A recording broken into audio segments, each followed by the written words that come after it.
कितने हजार साल पहले पैदा हुए? नहीं, पहले तो आप ये बताओ, आप इस बात को मानते हो कि नहीं कि भगवान श्री कृष्ण पैदा हुए? बिल्कुल, जब दुनिया में आए तो पैदा हुए। नहीं हुए कि नहीं? हाँ बिल्कुल पैदा हुए। आपसे पूछा ही नहीं, आप क्यों बोलते हो बीच में भाई? अभी मैं हाथ जोड़ रहा हूँ, जब तक सामने थोड़े पैदा हुए उनसे वो तो मान रहे हैं, वो तो मान रहे हैं। एक मिनट देखिए, प्रॉब्लम यह है कि जब आप बोलते हैं तो मैं नहीं बोल रहा हूँ, और जब वो मुझसे पूछ रहे हैं तो मुझे जवाब देना ही पड़ेगा। प्लीज। अब प्रश्न भी मुझसे ही संबंधित है कि भगवान श्री कृष्ण आए कि नहीं आए, आए तो कितने साल पहले आए? क्या सवाल, आए थे लेकिन कितने हजार साल पहले आए वो? जब सब मैं अभी बताऊंगा, अरे मैं ही बताऊंगा, मुझसे ही संबंधित है क्वेश्चन। जी जी बिल्कुल। आप ये बात मानते हैं कि नहीं कि भगवान श्री कृष्ण प्रकट हुए? मानते? आप अपनी बात कहिए। अरे मुझे आप बताओ, सही प्रकट हुए कि नहीं? आप कह रहे हैं पैदा हुए प्रकट हुए, दो चीजें हो गई ना। पैदा होना प्रकट होना दोनों अलग अलग। मैं बताता हूं, भगवान कभी पैदा नहीं होते, भगवान हमेशा प्रकट होते हैं। भगवान श्री कृष्ण कंस की कारागार में अष्टभुजा रूप में वहां पर प्रकट हुए, देवकी वसुदेव के सामने प्रकट हुए हैं, और 5,500 वर्ष पहले प्रकट हुए, द्वापर युग के अंत में प्रकट हुए। अभी कलयुग चल रहा है, कलयुग का प्रथम चरण चल रहा है, और प्रथम चरण से पूर्व में जब द्वापर युग एंड होने वाला था, तब भगवान श्री कृष्ण 5,500 वर्ष पहले प्रकट हुए, देवकी के सामने, वसुदेव के सामने चतुर्भुजी रूप में प्रकट हुए। और जहां आज आपकी ईदगाह है, वही कंस का वो कारागार था जहां देवकी और वसुदेव को रखा गया था। ये सिर्फ आपकी काल्पनिक और आस्था की बात है। मेरी बात सुनिए, मैं आपको प्रमाण दे रहा हूँ। इनकी आस्था है, मैं आस्था की आस्था है, आपकी आस्था मानना है, लेकिन पेपर के एतबार से हिस्टोरिकल 2,500 साल पहले काफी पेपर तैयार हुआ, तो 5,500 साल की खबर आप पर कैसे आई? मेरी बात सुनो, देखो बीच में इनको बीच में मत छोड़ो, नहीं तो मेरी बात रह जाएगी। आपने कभी भागवत का अध्ययन किया है? भागवत पढ़ी आपने कभी? नहीं पढ़ी। सुनी है कभी? हाँ सुनी है। सुनिए, हमारे आर्यन आर्य टीचर थे, वो हमें टीचर की बात मत सुनाते थे और ये कहते थे ये काल्पनिक बातें हैं, इसमें सत्यता नहीं है। इसलिए मेरा निवेदन है, कौन क्या कहते थे? आर्यन आर्य हमारे टीचर थे, वो पढ़ाते थे, और हमने जितनी महाभारत और गीता सुनी है उन्हीं से सुनी। अच्छा हाजिर खान साहब, एक मिनट, देवकीनंदन जी एक मिनट, आप बोलिएगा, जनता क्या सोचती है इस बारे में? मैं वो पूछ लेता हूँ। मैम बोलिए, आप क्या सोचती हैं? माँ को एक वरदान होता है, अगर उसके पेट में कोई बच्चा आ गया, आक्रांता का आ गया, चोर का आ गया, डाकू का आ गया, 9 महीने अगर उसने उसको पाल लिया, वो प्यार से पैदा कर ही देती है। आप कैसी बात करते हैं उस जमाने के बारे में सोचिए। ठीक है मैम। वो तो कह रहे हैं मस्जिद अक्सा पर तो आपकी श्रद्धा है, मस्जिद अक्सा को तो आप मानते हैं, आप तो यहाँ नहीं रहते हैं और हमारे धन के बारे में प्रश्न उठाते हैं। हम नहीं मानते मस्जिद अक्सा को, हम नहीं। आप इनको या आपको खा जाएंगे। मस्जिद हम तो कानून को मानते हैं, झगड़ा चल रहा है। ठीक है, एक मिनट, भारतीय संविधान। बोलिए, आपस में बात नहीं, आपस में सर बात नहीं, एक मिनट। आज आप इतिहास को और ऐतिहासिक तथ्यों को जिस तरह नकार रहे हैं, हो सकता है 4 पीढ़ियों बाद आपको भी कोई नकार दे कि आप थे ही नहीं। ठीक है, चलिए। ऑब्वियस है। क्या सवाल? एक मिनट, कामरान साहब आप बोल रहे थे, क्या बोल रहे थे आप कि आप अक्सा मस्जिद को नहीं मानते? यहाँ पे बहुत सारे, मैं वोटिंग करा लूंगा, वो कह देंगे कि तब आप, मैं आई एम मतलब ओवर है, मैं यहाँ पर जो है एक कानून के ज्ञाता होने के नाते आया हूँ। मंदिर और मस्जिद मेरे लिए इस वक्त कुछ भी नहीं है, मुझे जो है संविधान और कानून की जो है कहते हैं इस वक्त हिफाजत करनी है। ठीक है, यहाँ पर जो डिस्कशन चल रहा है वो इतिहास को, कानून को, आस्था को, सबको मिला दिया गया है। इतिहास जो है वो आस्था जो है वो इतिहास नहीं हो सकती, जो इतिहास है वो कानून नहीं हो सकता। आप इतिहास को जो है एविडेंसेस के तौर पर जो है कहते कोर्ट के अंदर पेश करेंगे तो क्या आप जो है कहते केस जीत जाएंगे मंदिर का? किसी भी हाल में नहीं जीतने के। आप जो है बाबरी मस्जिद को केस नहीं जीत पाए।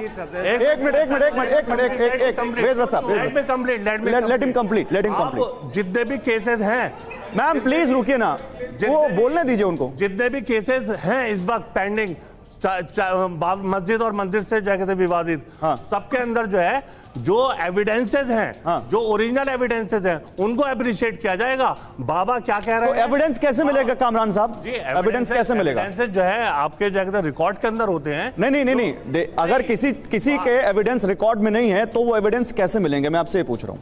अगर आपके पास एविडेंसेस नहीं है तो you will lose the case. I will go to the court. आप कोर्ट में एक मिनट सर रुकिए। क्रिएट नहीं किए जा सकते, एविडेंस क्रिएट नहीं किए जा सकते, एविडेंस ढूंढे जा सकते हैं, एविडेंस ढूंढे जा सकते हैं, क्रिएट नहीं किए जा, ढूंढे जा सकते हैं। एक मिनट। हाँ, यहाँ पर मान लीजिए 2 एविडेंसेस हैं, पूरा जो कहते हैं आप जो कहते हैं जो। सर मैं लंबी बहस करूंगा तो बहुत हो जाएगा, आप सुप्रीम कोर्ट के लॉयर हैं, आप ज्यादा बहस अच्छे से करते हो। मैं आपसे एक सवाल पूछ रहा हूं, मेरे सवाल पर रहिए। एविडेंस क्रिएट नहीं की जा सकते, लेकिन क्या एविडेंस ढूंढे जा सकते हैं? जो एविडेंसेस ऑलरेडी अवेलेबल हैं और ढूंढे हुए एविडेंसेस में फर्क है।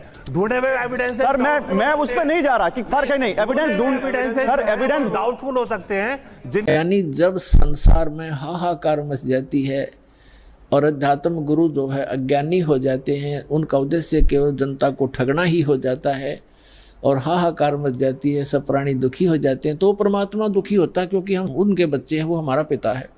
तो अपने का दुख अपनों को ही होता है। तो फिर वो परमात्मा उन उग्र गतियों से प्रेरित होकर 600 वर्ष पहले परमात्मा आए थे, ऐसा ज्ञान बता गए थे, एकदम शांति हो गई थी समाज में जो अभी तक चल रही थी। कोई लूटा खसोटी नहीं थी, प्यार से रहते थे, कोई किसी की आत्मा दुखाते समय डरता था भगवान से। अब आग लगी है, सब पूरे विश्व में माया माया दिखाई देती है, ना कोई लाज रही, ना कोई शर्म रहा, ना भगवान का डर रहा। तो अब पुनः स्थापना करने के लिए उस शांति की और भक्ति की परमात्मा ने पहले से ही वचन बोल रखा था कि जब कलयुग 5500 वर्ष बीत जाएगा तब मैं अपना दास भेजूंगा, उसको पूर्ण ज्ञान दूंगा। वैसे तो भगवान ने कहा था मैं स्वयं आऊँगा 12वें पंथ में, गरीबदास वाले पंथ में। परमात्मा नहीं आए तो दास को भेज दिया, वो कंप्लीट स्पिरिचुअल नॉलेज और पूरी पावर देकर, उस परमात्मा ने अपनी पावर देकर।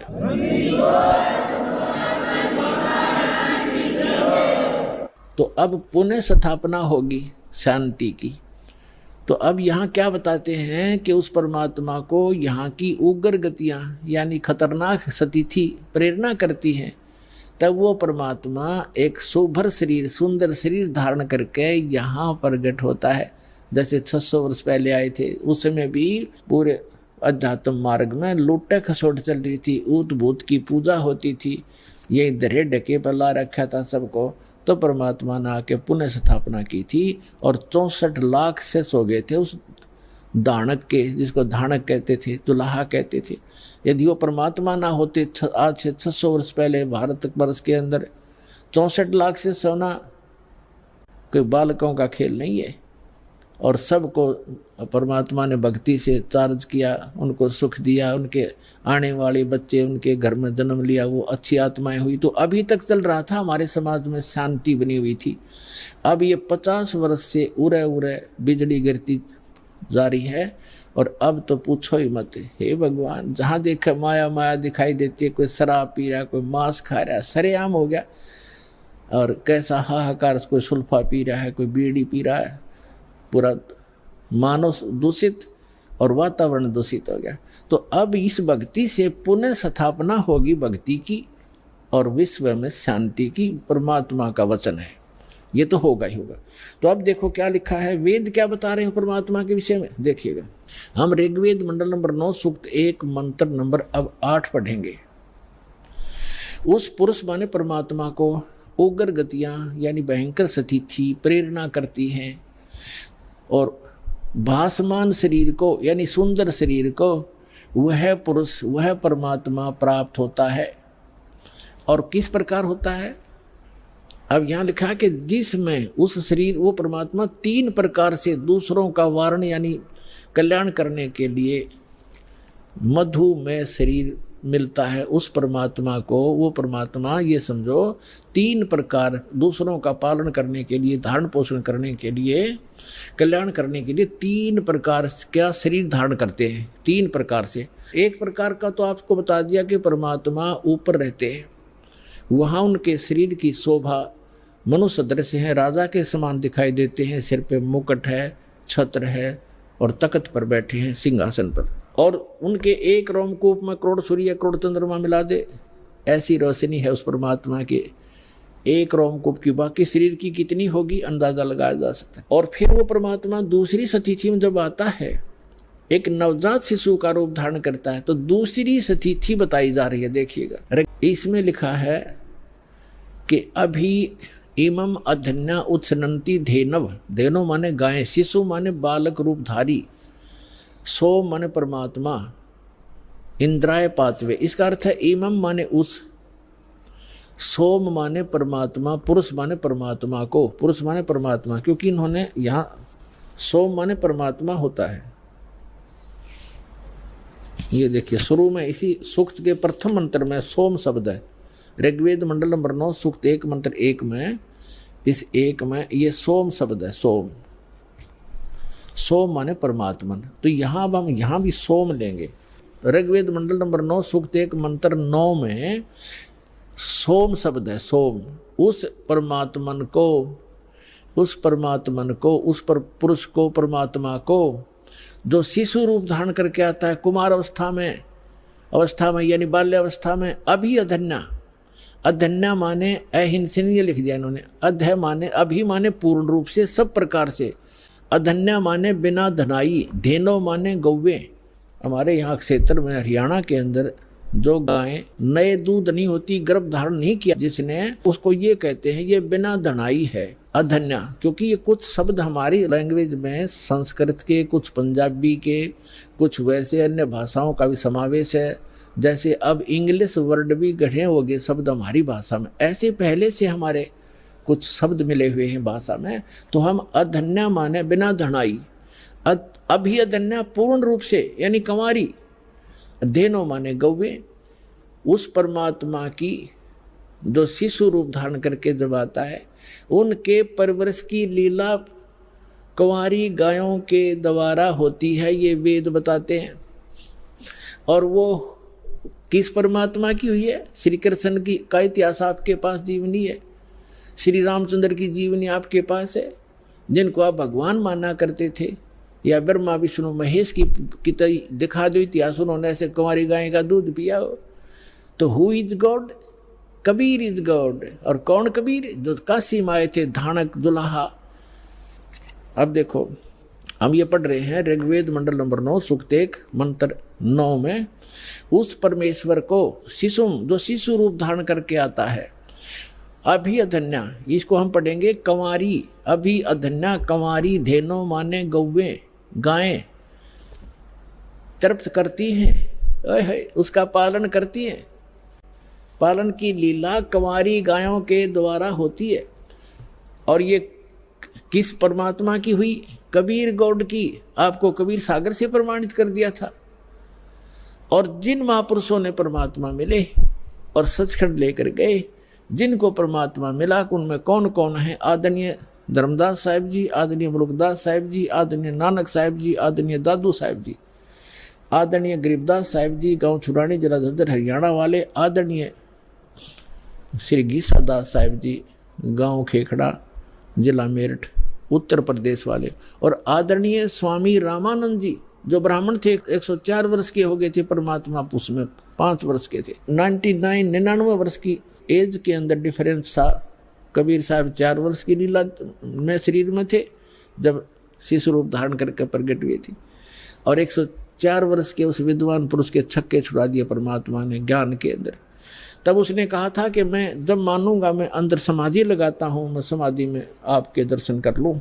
तो परमात्मा ने समाधि लगवाई उसकी, फिर लेके गए ऊपर सचखंड में। वो वहाँ देखा वास्तविक एक काल ने धोखा देने के लिए यहाँ पर स्वर्ग बना रखे और यहाँ की 4 मुक्तियां बता रखी हैं। चारों मुक्ति का भी समय सीमित है।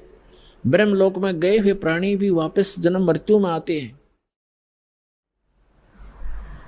और केवल उस अमर लोक में शाश्वत स्थान में गए हुए प्राणी फिर कभी लौट कर संसार में नहीं आते। तो उसकी नकल करवा रखी इस काल ने। नकली सतलोक, अलखलोक, अगम और अकैलोक, अनामी लोक तक की रचना ब्रह्मलोक में करवा रखी है इसने, ताकि ये जीव भ्रमित होकर मेरे जाल में फंसे रहें। अब समर्थ आते हैं, उनका ज्ञान समर्थ होता है, उनका काम भी समर्थ होता है, उनकी हर गति समर्थ होती है। तो उस परमात्मा का ज्ञान अनमोल है, उसमें कोई त्रुटि नहीं है, और उनकी जो भक्ति विधि वो भी कंप्लीट है। और साधक भी यदि श्रद्धा से करेगा तो वो भी पूर्ण लाभ प्राप्त कर सकता है।